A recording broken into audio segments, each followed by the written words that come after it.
Hello students, in today's video I'm going to explain class 7 English grammar topic, the verb, kinds of verb. I'm going to explain the verb in Hindi. I hope you will like this video. So let's start with the topic, the verb. A verb is a word which says something about the subject. एक क्रिया एक शब्द है जो कर्ता के बारे में कुछ बताता है. It tells us about an action done by the subject or what happens to the subject. ये हमें बताता है उस कार्य के बारे में जो कर्ता के द्वारा किया गया है या कर्ता के बारे और कर्ता का उस पर क्या प्रभाव है वो बताता है. Dinesh plays a match. Dinesh match खेलता है. Sudha is a doctor. Sudha doctor है. The students read their books. विद्यार्थी अपनी पुस्तक पढ़ते हैं. He wants to buy a pen. वह एक पेन खरीदना चाहता है. In the above sentences plays is read and wants express the action done by the subjects Dinesh Sudha. इन शब्दों में जो प्लेज है, रीड है, इज़ और वॉन्ट्स है, ये कर्ता जो है दिनेश सुधा उनके द्वारा किए गए कार्य हैं. द स्टूडेंट्स एंड ही, ये सभी कर्ता हैं इन सेंटेंसेस में. Such words are called verbs. इन शब्दों को क्रिया कहा जाता है. Verb is a word that tells or asserts something about a person or thing. क्रिया एक शब्द है जो किसी व्यक्ति और वस्तु के बारे में कुछ बताता है. काइंड्स ऑफ वर्ब्स, क्रिया के प्रकार. There are mainly 3 kinds of verb. 3 प्रकार के क्रियाएं होती हैं, ट्रांजिटिव, इंट्रांजिटिव और ऑक्सिलरी. ट्रांजिटिव वर्ब होते हैं सकर्मक क्रिया. इंट्रांजिटिव वर्ब अकर्मक क्रिया. ऑक्सिलरी वर्ब सहायक क्रिया. A verb that requires an object after it to complete its sense is called a transitive verb. वह क्रिया शब्द जिसे एक उद्देश्य की आवश्यकता होती है अपना मीनिंग पूरा करने के लिए, उसे सकर्मक क्रिया कहा जाता है. She writes a letter. वह एक पत्र लिखती है. He has purchased a car. उसने एक कार खरीदी है. You killed a snake. तुमने एक सांप को मारा है. राजा वॉन अ रेस. राजा ने रेस जीती है. In these sentences the verbs writes, purchased, killed and won are such verb that which need their object, letter, car, snake and race to complete their sense. इन ऊपर दिए गए वाक्यों में जो वर्ब हैं राइट, परचेज्ड, किल्ड और won, ये वो क्रियाएं हैं जिन्हें उद्देश्यों की आवश्यकता है. लेटर, कार, स्नेक और रेस अपने अर्थ को पूरा करने के लिए. So write, purchased, killed and won are transitive verb. इसलिए जो राइट, परचेज्ड, किल्ड और वॉन है ये ट्रांजिटिव वर्ब हैं. In transitive verb we have talked about the object. सकर्मक क्रिया में हमने उद्देश्य के बारे में बात की है. Let us study further about object. The objects are of 2 kinds. अब हम उद्देश्य के बारे में पढ़ेंगे. उद्देश्य 2 प्रकार के होते हैं. डायरेक्ट ऑब्जेक्ट, प्रत्यक्ष उद्देश्य. An object which answer the question what is called a direct object. एक ऐसा उद्देश्य है जो इस प्रश्न का उत्तर देता है क्या. वो एक प्रत्यक्ष उद्देश्य है. Mostly direct objects are non living things. ज़्यादातर जो प्रत्यक्ष उद्देश्य हैं वो नॉन लिविंग थिंग्स होती हैं, निर्जीव वस्तुएं. I read a book. मैंने एक किताब पढ़ी. He has done his homework. उसने अपना गृह कार्य कर लिया है. She draws a picture. वह एक पिक्चर बनाती है. The farmer harvest the crops. और जो किसान हैं वो फसल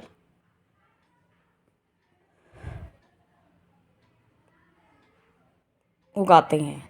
इन the above sentences if we ask a question what to the verb we get the answer book, homework, picture and crops. अगर हम इन वाक्यों में प्रश्न पूछें क्या क्रिया से तो उसका हमें क्या जवाब मिलता है. बुक, होमवर्क, पिक्चर और crops. Such words are called direct object. ये हैं डायरेक्ट ऑब्जेक्ट यानी प्रत्यक्ष उद्देश्य. अब है इनडायरेक्ट ऑब्जेक्ट, अप्रत्यक्ष उद्देश्य. An object that answer the question whom, जो उद्देश्य प्रश्न का उत्तर देता है किससे, is called the indirect object. Mostly indirect objects are living things. जो अप्रत्यक्ष उद्देश्य होते हैं ज़्यादातर वो सजीव वस्तुएं होती हैं. I asked Harry to come. मैंने हैरी से आने के लिए पूछा. She teaches me a lesson. उसने मुझे एक लेसन यानी पाठ पढ़ाया. On asking the question whom to the verb in the above sentences, we get the answer Harry and me respectively. Such words are called indirect object. जब हम इन वाक्यों में क्रिया से अगर प्रश्न पूछते हैं तो हमें जवाब मिलता है हैरी और मी। ये हैं अप्रत्यक्ष उद्देश्य। If a sentence has both the direct and the indirect objects, mostly the indirect object comes first. अगर एक वाक्य में प्रत्यक्ष और अप्रत्यक्ष दोनों उद्देश्य होते हैं तो जो सबसे पहले आता है आगे वो होता है अप्रत्यक्ष उद्देश्य। If anyhow the direct object comes first, then 2 or 4 will be added to the indirect object. और अगर प्रत्यक्ष उद्देश्य आगे आता है तो 2 या 4 उसमें ऐड किया जाता है।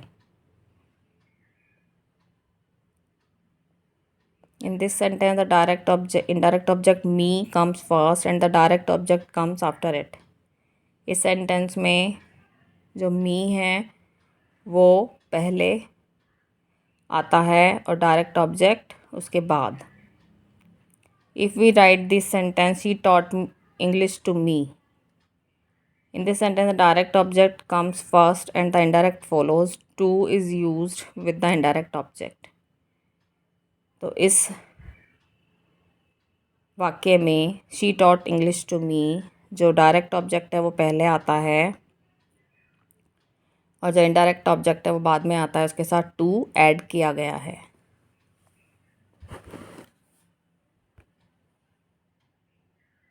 Intransitive verb, अकर्मक क्रिया, a verb which doesn't require an object after it to complete its sense is called an intransitive verb. अकर्मक क्रिया में जिस क्रिया में उद्देश्य की ज़रूरत नहीं होती अपना अर्थ पूरा करने के लिए वो अकर्मक क्रिया होती है। द स्टूडेंट्स आर प्लेइंग, विद्यार्थी खेल रहे हैं। ही रिटर्न आफ्टर अ वीक, वह एक सप्ताह के बाद वापस आया। द गर्ल्स वर वीपिंग, लड़कियां रो रही थी। द प्रिंसिपल कम्स डेली, अध्यापक रोज जो प्रधानाचार्य हैं वह रोज आते हैं। In the above sentences the verb playing, return, weeping and come are such verbs which do not have any object. Such verbs are called intransitive verbs. इन सभी वाक्यों में जो वर्ब हैं प्लेइंग, रिटर्न, वीपिंग और कम, ये ऐसे वर्ब हैं जिनमें कोई उद्देश्य नहीं है। इन्हें इंट्रांजिटिव वर्ब अकर्मक क्रिया कहा जाता है। ऑक्सिलरी वर्ब, सहायक क्रिया, a verb which is use to help an ordinary verb is called an auxiliary verb. वह क्रिया जिसका उद्देश्य जो प्रयोग है वो एक साधारण क्रिया की सहायता करने के लिए किया जाता है उसे सहायक क्रिया कहते हैं। It can also be called a helping verb, इसे आप हेल्पिंग वर्ब भी कह सकते हैं। प्लेइंग अ मैच, मैं एक मैच खेल रहा हूँ। He will go to school, वह स्कूल जाएगा। Raja shall come tomorrow, Raja कल आएगा। दे आर रीडिंग न्यूज़पेपर्स, वे अखबार पढ़ रहे हैं। She is writing an essay, वह प्रस्ताव लिख रही है। I have completed my homework, मैंने अपना होमवर्क पूरा कर लिया है। In the above sentences am, will, shall, are, is and have are auxiliary verbs because they are helping the ordinary verbs playing, go, come, reading, writing and completed. ये सभी auxiliary verb हैं, सहायक क्रियाएं, क्योंकि वो अपनी साधारण क्रियाओं को मदद कर रहे हैं। Playing, go, come, reading, writing and completed. Principal auxiliaries, प्राथमिक सहायक क्रिया, to be, is, am, are, was, were, to have, has, have, had and to do, does, did are called principal auxiliaries. प्राथमिक सहायक क्रियाएं हैं। जितने भी ये शब्द दिए गए हैं सभी प्राथमिक सहायक क्रियाएं हैं। फिर है मॉडल ऑक्सिलरीज जिन्हें रूपात्मक सहायक क्रिया कहते हैं। Shall, should, will, would, can, could, may, might, must, ought, need, dare and used, ये सभी रूपात्मक सहायक क्रियाएं हैं। अब है वर्ब्स, कंजुगेशन, योजक शब्द जिन्हें कहते हैं। We have to use various forms of verbs in the tenses, voice and narration, so we must learn the 3 forms of verb, they are commonly used. जो वर्ब है उनकी 3 फॉर्म होती हैं जब हम टेंसेज में उन्हें यूज़ करते हैं। टेंस के according first form, second form, third form use की जाती है। इसी तरह एक्टिव और पैसिव वॉइस में या नरेशन में। तो हमें वर्ब की जो 3 फॉर्म है वो पता होने चाहिए। We have already learn the verbs are divided into 2 broad classes, strong verbs and weak verb. जो वर्ब है उन्हें 2 क्लासेस में डिवाइड किया जाता है, strong verb and weak verb. Strong verb यानी अनियमित क्रिया, वीक वर्ब्स नियमित क्रिया। जो स्ट्रॉन्ग वर्ब्स होते हैं those verb which form their past tense by merely changing the vowel in the body of the present without adding ED, D और T to the present. जो स्ट्रॉन्ग वर्ब होते हैं उनका जो पास्ट टेंस है यानी भूतकाल है वो कैसे बनता है, उनके जो प्रेजेंट टेंस है उसके जो वॉवल हैं उसमें बहुत कम ही परिवर्तन किया जाता है और उसमें ईडी, डी और टी ऐड नहीं किया जाता। जैसे रिंग, रैंग, रंग, ड्रॉ, ड्रीव, ड्रॉन। जो अनियमित क्रियाएं हैं उसके तीनों फॉर्म अलग होते हैं, फर्स्ट, सेकंड एंड थर्ड। अब वीक वर्ब, नियमित क्रिया। नियमित क्रिया के जो तीनों फॉर्म होते हैं वो ईडी, डी या टी लगाकर बनाए जाते हैं। इसके जो सेकंड और थर्ड फॉर्म होते हैं वो सेम होते हैं। जैसे say, said, said, creep, crept, crept, travel, travelled, travelled. ये स्ट्रॉन्ग और वीक वर्ब्स हैं जो बुक्स में गिवन है, इनसे आप इन्हें पढ़ सकते हैं। अब है इसका बुक वर्क। अब है बुक वर्क, जो हमने अभी टॉपिक पढ़ा है ट्रांजिटिव और इंट्रांजिटिव वर्ब, इससे रिलेटेड बुक वर्क है जो बुक में गिवन है, उसे मैंने यहाँ सॉल्व किया है। So let's start with the book work. Number 1, some cows are grazing in the field. कुछ गाय हैं जो खेत में चर रही हैं। यहाँ ग्रेजिंग जो वर्ब है जो कि ट्रांजिटिव है, क्योंकि यहाँ हमें क्वेश्चन का आंसर मिलता है कहाँ। The girls have completed their work. लड़कियों ने अपना कार्य पूरा कर लिया है, ये भी ट्रांजिटिव है। दे विल कम हेयर, वे यहाँ आएंगे, ये इंट्रांजिटिव है। I have been solving the sums for 2 hours. मैं पिछले 2 घंटे से सम सॉल्व कर रहा हूँ, ये ट्रांजिटिव है। She had been reading the newspaper. वह न्यूज़पेपर पढ़ रही थी, ये भी ट्रांजिटिव है। द बॉयज़ आर प्लेइंग, लड़के खेल रहे हैं, ये इंट्रांजिटिव है। We have won the match, हमने मैच जीत लिया है, ट्रांजिटिव है। The farmer is ploughing the field, ये भी ट्रांजिटिव है। ही इज़ अ स्टूडेंट, ये ऑक्सिलरी है। The teacher is teaching in the class, ये ट्रांजिटिव है। अब है next book work. Pick out the verbs in the following sentences and say whether they are transitive और intransitive. इन वाक्यों से आपको कुछ शब्द या आपको जो वर्ब हैं, क्रिया, वो उसे बताना है और फिर ये बताना है वो ट्रांजिटिव है या intransitive. Bring your books and read them, अपनी पुस्तकें लाओ और पढ़ो। ब्रिंग और रीड ये वर्ब्स हैं और ये ट्रांजिटिव हैं। John broke the glass, John ने ग्लास तोड़ा, ये ब्रॉक वर्ब है और ये ट्रांजिटिव है। She got a prize, got verb है, ये भी ट्रांजिटिव है। Some bulls fight very fiercely, fight जो वर्ब है और फायर्सली तो ये इंट्रांजिटिव है। टू एंड टू मेक 4, 2 और 2 4 होते हैं, मेक है वर्ब और ये इंट्रांजिटिव है।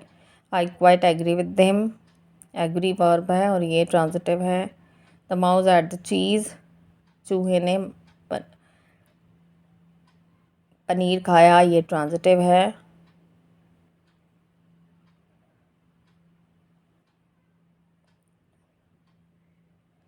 रहमान सॉ एन एलिफेंट, इसमें सॉ जो है दैट इज़ वर्ब, यहाँ दोनों ही जगह ट्रांजिटिव लिखा गया है by mistake. In 7th sentence the 8 is verb and in 8th sentence saw is verb and both are transitive. I read in the evening, read is verb and it's intransitive. The baby drinks milk, drinks is verb and it's transitive.